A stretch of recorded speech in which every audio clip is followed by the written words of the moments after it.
Hey, what's up, everybody? This is Charles. I want to welcome you guys to another episode of the Dreamerspro Show, where we cover everything from sports, hot topics, classic debates, entertainment, where we give you guys a fresh perspective on things and how we see them. And in today's episode, the topic is the only way for the Clippers to silence their critics is to do this simple thing. Now, before we get into that, I want you guys to please make sure you go ahead and hit the like button, hit the subscribe button, and hit the notification bell to be notified whenever we drop our content. Also, be sure to be on the lookout for our Dreamerspro Premium platform. They were launching in the first week of January, and also be sure to look out for our Dreamerspro website, Dreamerspro.com, which will be launching in January, which we're really excited about. So please be on the lookout for that. Anyway, I'm not going to take too long in this video, but I want to get through this video because I have a lot of points that I want to cover quickly. So let's just go ahead and get into this here. Now, let's talk about this. Ever since the Clippers have blown that 3-1 lead, it turns out that no team in the NBA has blown a lead before in the playoffs. Here's what I mean. I'm not making excuses for the fact that the Clippers lost because, in fact, they had no excuses. So they had no reason to lose that series after being up 3-1. To be quite honest with you, they had no business losing that series. And for someone that picked them, like myself, to win the championship, for them to go out there and blow a 3-1 lead was embarrassing, was unexcusable. But since that loss happened, since that loss took place, a lot of things have been said about the Clippers since then. All of a sudden, some of these players are scrubs. Like some people say Paul George is a scrub. Some people say Kawhi Leonard is not that dude. He's not that good. All of a sudden, there are questions about people's personalities, questions about people's, ability to play basketball. All of these different things have been said. And now the latest one is, the Clippers are cheaters, right? They're cheaters in the NBA. They don't know what they've been cheating and all of these different things. Of course, by uninformed sports fans that like to go out there and regurgitate points that they hear from, people like Stephen A. Smith and others. Now, a lot of people have said that, and we released a video where we really kind of debunked that entire theory that we're going to link at the end of this video for you guys to actually watch that video and understand that this is a big game, right? This is a big game. A lot of this has to do with politics, but however, the Clippers have seemed to be disowned by the general sports media fan base. That seems to be the sentiment that I'm getting from most people, right? Kawhi Leonard, for some reason, has turned into public enemy number one. 2 years ago, Kawhi Leonard was on top of the world. He was the best player in the world in some people's eyes. People like Shannon Sharp were praising him, and he was lauded by these guys. He's great. You saw Shannon Sharp on Undisputed. Skip Bayless, look at these virtuosos. He's a great player. Oh my God, and this and this and this. So many people were coming at Kendrick Perkins, calling him Kawhi Jordan, and all of these different praises were being heaped upon Kawhi Leonard. But the moment they blew that series, everything changed.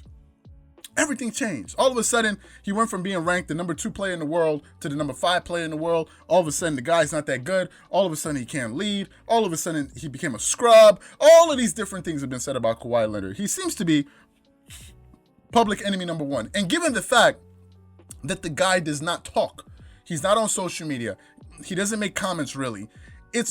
People kind of have this opportunity to take shots at him without any repercussions because you're not going to hear anything from the guy. The only person on the team that seems to be willing to speak in public is Paul George, and a lot of people have issues with some of the things that Paul George says because he seems like someone that doesn't like to be held accountable. Now, he's come out and said on numerous occasions recently that, listen, I had no business playing that poorly. I had no business going out there and stinking up the joint like that. I should have played much better, and I expect much better for myself than what I put out there in that series, going out there and just really embarrassing myself. So Paul George has taken ownership of the fact that, listen, I have underperformed at the most critical moments in my career in the playoffs, and this needs to change, and it needs to change now. Now, this is the thing the Clippers need to do to be able to silence their critics, and I'm just going to go at it at different stages. Number one, the Clippers need to win. There are no two ways about it. In this business that's kind of shady, the only way you silence your critics is by winning. And by winning, you need to win big. They need to go out there, at the very least, get to the NBA Finals and be competitive. But I say they need to win the title. Because there's if they do anything short of that, people are going to continue to criticize them. It's just that simple.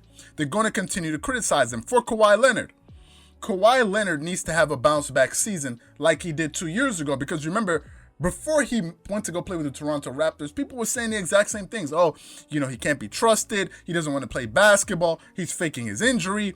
This, that, and the third was said about Kawhi Leonard. All of those things were said about the guy just 2 years ago. And then going into the playoffs where nobody was really paying attention to the Toronto Raptors, the guy went out there and had one of the greatest playoff performances we have ever seen. Average over 30.5 points per game. I think over 9 rebounds a game, and he led the playoffs in points, rebounds, and steals. Had the third highest scoring output since Michael Jordan and LeBron James. Right? That's what Kawhi Leonard did. Not Kevin Durant, not Russell Westbrook, although Kevin Durant was injured. Not any of these other guys. Not James Harden. Not any of these other guys. Not Giannis Antetokounmpo. Kawhi Leonard did that. Now, granted, LeBron James was injured, but that's what Kawhi Leonard did. Those things happened. Right? It's not like I said they didn't happen. They happened. So Kawhi Leonard has been able to respond to adversity, but he needs to do it again, but this time even bigger. He needs to go out there and, he needs to be considered to be one of the, one of the MVP candidates. Now, if he plays these games, then sure, and I understand. Kawhi Leonard doesn't play for regular season accolades. He plays for championships. That seems to be his primary focus when he plays basketball. And some of that has to do with his knees, which seem to be a real issue. But if he gets to the finals, he needs to win a finals MVP. That's the only way, and let me say it again, the only way for him to shut down his critics is the only way for him to do it. And the question is he capable of doing it? Well, he's done it twice before. So obviously he's capable of doing it. It's not like I said, oh, he did it once, so we can say, oh, it was a fluke. No, the guy's done it twice. The guy's done it twice on two different teams, right? He has been a Finals MVP. He has done it just like LeBron and others. And some people who hear me say that feel like I'm saying, oh, Kawhi Leonard is better than LeBron James all time. Let me say this for these people that are so sensitive. Kawhi Leonard is not ranked ahead of LeBron James all time. At all. That's not what I'm saying. What I'm saying is he is perfectly capable of going out there and winning a Finals MVP because he's done it before. Just like Kevin Durant, who did it twice, Kawhi Leonard has done it twice. So if you're willing to give that guy his credit, give him his credit. But for me, that's the only way. That's the only way that these guys are going to silence their critics. They have to go out there and win a title. There's no two ways about it. There's no two ways about it. If they get to the Western Conference Finals and they lose, they're still going to be ridiculed. So they need to go out there and win an NBA title. That is the fastest way for them to silence their critics, and I think is the only way, to be quite honest with you, for them to silence their critics. So what I want to know from you guys is, do you agree with me that this is the only way for the Clippers and Kawhi Leonard and these guys to silence the critics is by simply going out there and winning the NBA title? Whatever you guys think, please leave your thoughts and comments in the comment section below. Again, if you enjoyed the video, please make sure you go ahead and hit the like button. Hit the subscribe button, hit the notification bell to be notified whenever we drop our content. If you enjoyed this video, please be sure to check out the next video that we have linked coming up after this. I'm sure you guys are going to enjoy this if you enjoyed this video. Once again, this is Charles here from Dreamerspro. Wishing you guys an amazing day. Catch you guys on the next episode. Peace!